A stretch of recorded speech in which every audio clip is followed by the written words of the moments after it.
श्रीमद् भगवद गीता केवल एक धार्मिक ग्रंथ नहीं, बल्कि मानव जीवन के प्रत्येक पहलू पर आधारित एक दिव्य ज्ञान है।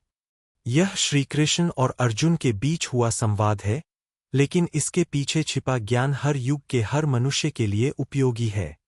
गीता हमें जीवन, कर्म, धर्म, आत्मा, मृत्यु, भक्ति और मोक्ष जैसे गहन विषयों की सरल व्याख्या देती है।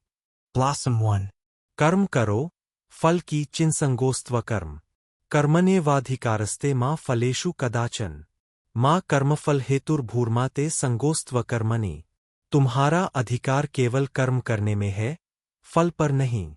इसलिए फल की चिंता किए बिना अपना कर्तव्य निभाओ। आज के समय में अधिकांश लोग परिणाम की चिंता में ही उलझे रहते हैं।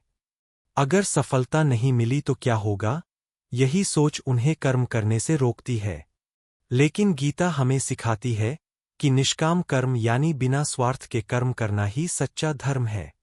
जब हम कर्म को पूजा मानकर करेंगे, तो फल स्वतः मिलेगा। Glowing Star 2. आत्मा अमर है, शरीर नश्वर है। न जायते म्रियते वा कदाचिन नायन भूत्वा भविता वा न भूयः। आत्मा न जन्म लेती है, न मरती है।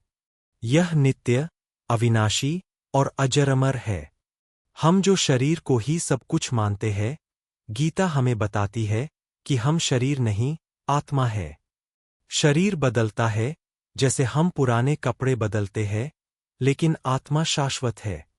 मृत्यु केवल शरीर का अंत है, आत्मा का नहीं। 1-3. जो हुआ अच्छा हुआ, जो हो रहा है अच्छा हो रहा है।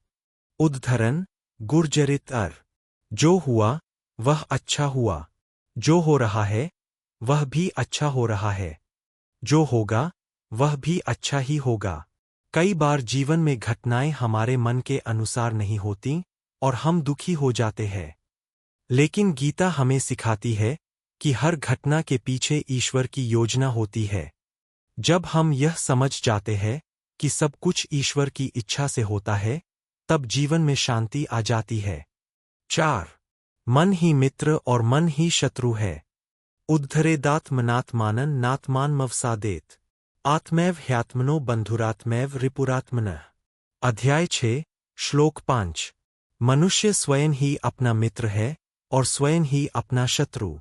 अगर हमारा मन नियंत्रण में है, तो वह हमें सफलता की ऊंचाई तक ले जाता है।